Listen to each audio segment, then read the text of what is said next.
My name is Sarah. I'm an AI voice agent that conducts voice screens for HeyMilo AI. I'm here to help you perform your best. Should we get started? Yeah. Hi, Sarah.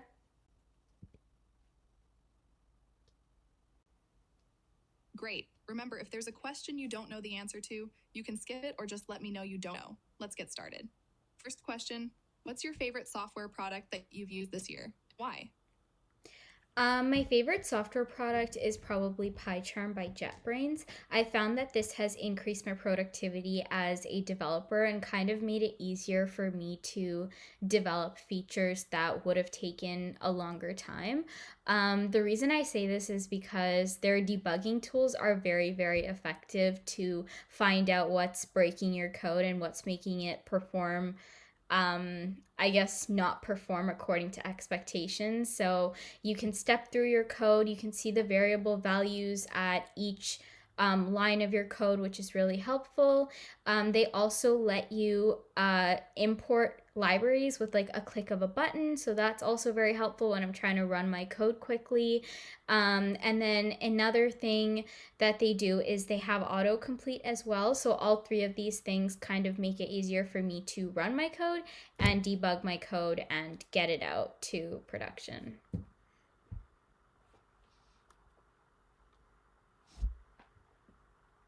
That's a solid choice.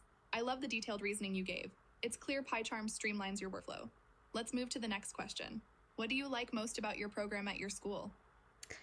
I really like how my program emphasizes co-op and work experience. Along with academics. I think it's really important to learn how to take the skills that you learn in a classroom and apply them into a professional environment and kind of see if the degree or like what you're learning in university is the degree for you. See if you enjoy taking those skills that you learn and applying it to the real world, or take those different opportunities of co-op, those different terms that they give you, to explore various different roles within the field that you're studying for. So I think it gives you exposure before you get into the job market as a new grad, and I think that's really important.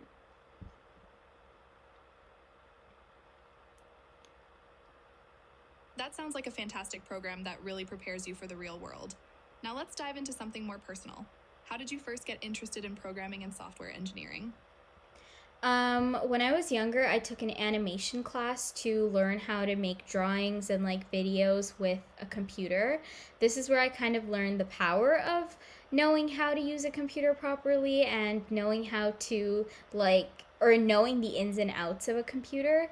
This sparked my interest, and then I found out that that same company was also offering programming classes. So I ended up learning Java, and then I did Python and C++.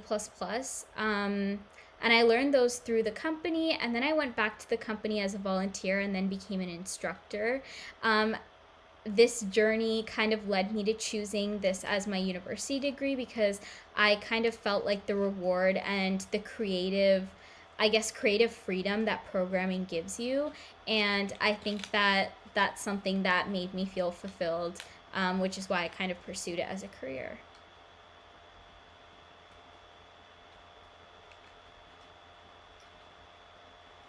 That's an inspiring journey from animation to teaching, and ultimately choosing software engineering. Now, can you explain the difference between a SQL database and a NoSQL database and their pros and cons? Yeah, so an SQL database has a defined schema, and a NoSQL database does not have, it does not have a defined schema. So a defined schema means you have a certain format that you want your data that's being put into the database to be. So the pros of having a SQL database is that all of your data is formatted to fit that schema. But the cons of this is that if you want to change your schema, then you would have to do a lot of downloading the metadata and migrating over. Whereas for a NoSQL database, the pros of this is that there is no schema. So if your schema is constantly updating, you can basically dump anything into the NoSQL database. The cons of this is that sometimes this dumping can be taken advantage of if there isn't any validation on the programmatic layer. But something you can use to validate on the programmatic layer is Pydantic, which kind of uses objects to make sure that things that are passed into the database are of the correct format.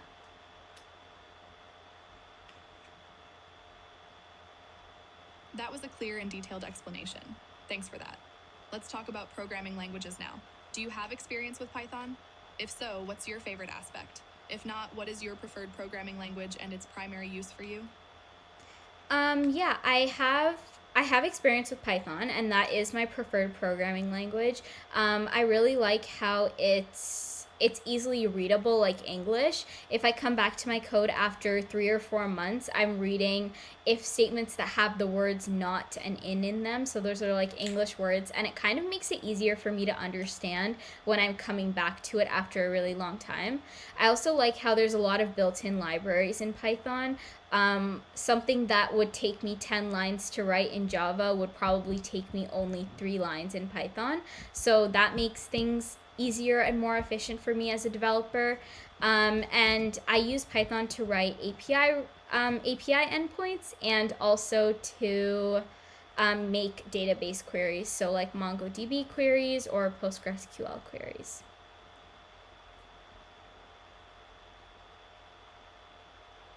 I can see why you prefer Python with its readability and efficiency. Now, how have you used React in your projects? What specific libraries or tools did you integrate with React? I've used React for the front end for a lot of my projects. I've used Material UI and Shad CN for components, for like pre-made components that I wouldn't have to make from scratch. And then for API requests, I use Axios, which kind of gives me get, post, put, all of those different types of requests. And then I've also used like different libraries in React, like Calendly and other things like that.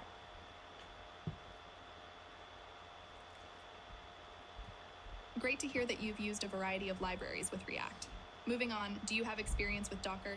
If so, why do you think Docker is important and what does it help you accomplish? I do have some experience with Docker. I would say I have exposure to Docker. I think it's important because it containerizes applications and allows you to it allows you to make sure that your application shows up the same on every single or on various different machines. I've also seen it being used for CI and CD pipelines where you Docker compose up and down to, I guess, build a container and deploy it to a server instance.